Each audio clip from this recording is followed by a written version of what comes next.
Unatazama Furaha FM Media. Nyingi hapa Afrika wanapoenda kwenye basi wanaibanga nyimbo wanapoenda kucheza mpira kwenye stadium. Unafahamu hizo wazee mkumanye kuchitikana na wa bora bali wengine mkumasi wako kwa stadium kula wakimbanga sumu para wafuma kumali kwa kubonanga wakwenda moso kwa stadium wakuibanga sumu. This is called a psychological war. Hallelujah people. Psychological war kwa Kiswahili tunasema ni mwembe.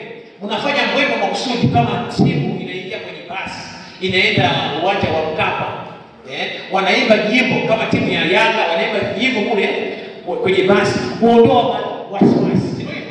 Wanapoingia uwanja kule, wanapoingia kwenye chumba cha kuvaa zile nani nguo zao, sare zao, wanaimba nyimbo.